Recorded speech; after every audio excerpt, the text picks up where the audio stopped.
Nossas vidas são cheias de momentos marcantes. Momentos que ajudam a definir personalidade, situações que influenciam nossa forma de pensar e circunstâncias que jamais poderíamos prever, mas que temos que ser fortes para aceitá-las e superá-las.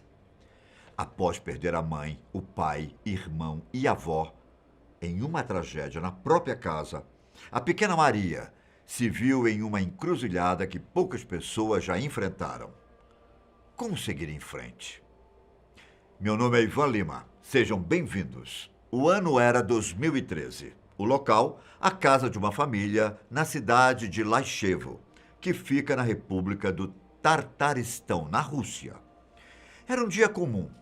Não havia nada espalhafatoso planejado. Só que um pequeno detalhe foi o responsável pela tragédia que mudaria para sempre a vida de Maria Tchelechova. O mais triste e surpreendente disso tudo é que a causa não tem a ver com uma invasão ou roubo. É muito mais simples do que isso. Simples de uma forma que fará você abrir os olhos em sua casa. Por ter apenas 8 anos na época, Maria era a mais nova da casa, que contava ainda com a presença do pai, Mikhail, que tinha 42 anos e era professor de direito. A mãe, Anastácia, de 38, e o irmão mais velho, George, de 18, e a avó materna de Maria, Iraída, de 68 anos. A cadeia de eventos que poderia até se tornar roteiro para um filme de terror teve início em uma tarde de agosto. A família Tchelekov estava reunida em casa, desfrutando de um dia com a presença uns dos outros. Podemos dizer que era um programa rotineiro deles. Ninguém sabe ao certo o porquê, mas em determinado momento, Mikhail desceu até o porão para conferir ou buscar alguma coisa. Vale lembrar que a família tinha toda a estrutura nesse cômodo da casa, onde guardavam combustível e suprimentos para passarem o rigoroso inverno da Rússia. Caso você não saiba, o inverno de lá é tão severo que escolas chegam a suspender as aulas devido às temperaturas negativas.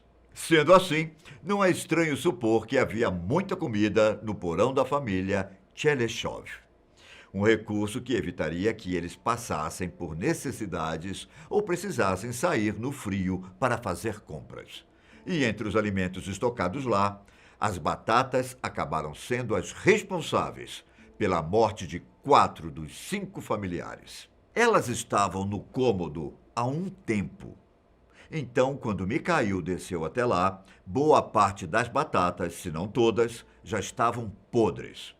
Guarde isso que eu já explico como elas se transformaram em uma espécie de inimigo mortal. Sem uma pista visual, ou sequer o palpite do que poderia estar acontecendo, o professor de direito desceu as escadas tranquilamente. Acontece que quando estão em decomposição, as batatas produzem gases tóxicos. E como elas estavam no porão há semanas, sem que ninguém fosse lá para conferir os alimentos, o perigo se intensificava cada vez mais na forma de um gás extremamente venenoso. Espalhada pelo ar, essa composição deixou Mikhail inconsciente, quase no instante em que ele colocou os pés no porão. Uma reação tão rápida que nem possibilitou que ele gritasse por ajuda. Sem nem imaginar toda a situação na parte de baixo da casa, o restante da família continuou seus afazeres. É horrível pensar que o professor estava lá, a poucos metros de distância, sem conseguir gritar ou fugir. De acordo com a polícia, a morte dele veio logo em seguida após o desmaio. Percebendo que alguma coisa estava errada, Anastácia começou a se perguntar para onde teria ido seu marido e o que ele estaria fazendo. Disposta a investigar sozinha, ela decidiu entrar no porão para procurá-lo. Infelizmente, uma armadilha a aguardava, sem nenhum alerta ou sinal de que alguma coisa estava errada no ar. Anastácia rapidamente ficou inconsciente e caiu no chão.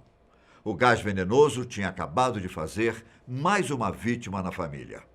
O difícil é que nunca saberemos se ela se deu conta do que havia acontecido com Mikhail. Se tentou fugir e não conseguiu sair do cômodo porque já tinha sido atingida pelo gás. Como as batatas estavam podres há dias, todo o composto tinha se espalhado pelo porão e criado um ambiente densamente tóxico. Enquanto isso, na parte de cima da casa, o irmão mais velho de Maria, George, começou a ficar apreensivo, já que seus pais foram ao porão, não retornaram e muito menos deram algum sinal. Não havia ações lá embaixo e muito menos uma resposta da mãe e do pai. Para ele não fazia sentido os dois ficarem tanto tempo no porão e não avisarem para ele e sua irmã se estavam passando por algum problema ou se precisavam de ajuda. Sem aguentar mais a espera, o jovem desceu as escadas e, pela terceira vez, naquela tarde, o gás venenoso fez mais uma vítima. E assim como aconteceu com a mãe, jamais saberemos se George se deu conta da situação tarde demais para sair do cômodo. Nem Maria ou a avó dela faziam ideia de que seus pais e irmão tinham acabado de perder a vida logo abaixo de seus pés. Até porque uma tragédia como essa não é fácil de se prever ou imaginar que fosse possível. Percebendo que alguma coisa estava muito errada, já que 3 de seus familiares desceram e não retornaram mais, Iraída decidiu telefonar para um vizinho e pedir ajuda porque algo suspeito estava acontecendo. Se ela imaginou que alguém os tinha feito reféns ou se estavam com dificuldades para encontrar alguma coisa, nunca saberemos.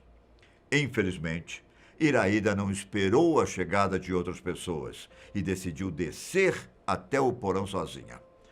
Como você deve imaginar, os efeitos do gás venenoso atuaram quase que imediatamente no organismo dela.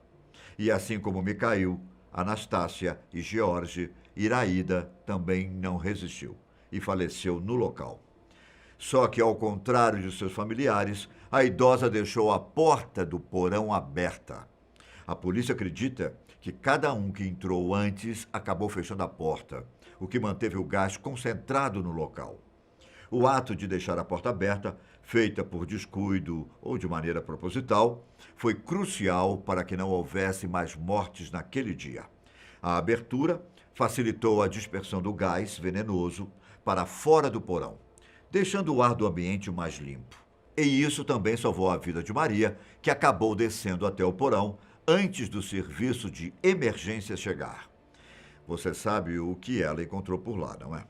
Com apenas 8 anos, a criança se deparou com os corpos sem vida de seu pai, mãe, irmão e avó.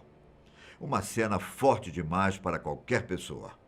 Eu mesmo não consigo imaginar como tenha sido para ela. Em consequência, os serviços de emergências chegaram até a casa e rapidamente tomaram conta da situação e buscaram dar conforto a Maria, que provavelmente também teve contato com o gás, mesmo que pouco.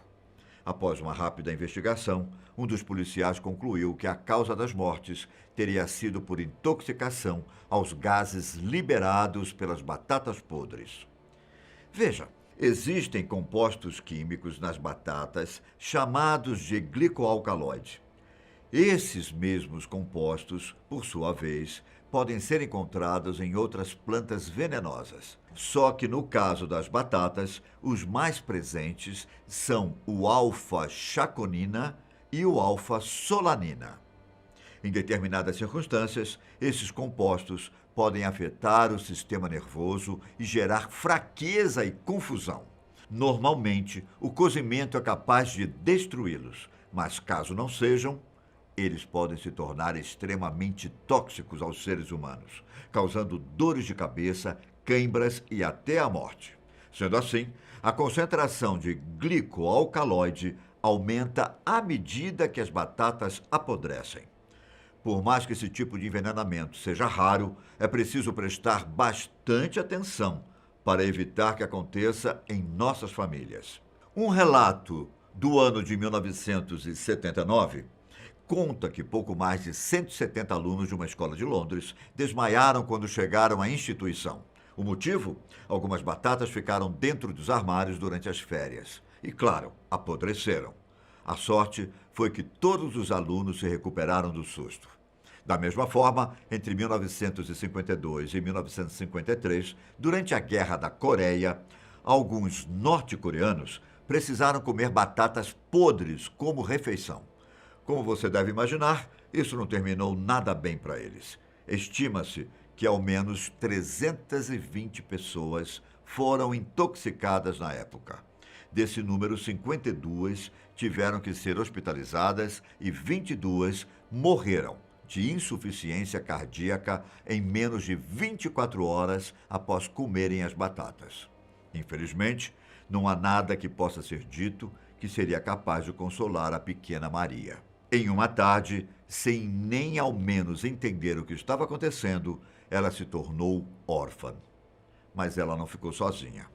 Outros parentes se disponibilizaram para cuidar dela, além de entrar em contato com outros familiares e amigos com o objetivo de arrecadar dinheiro para ajudar Maria.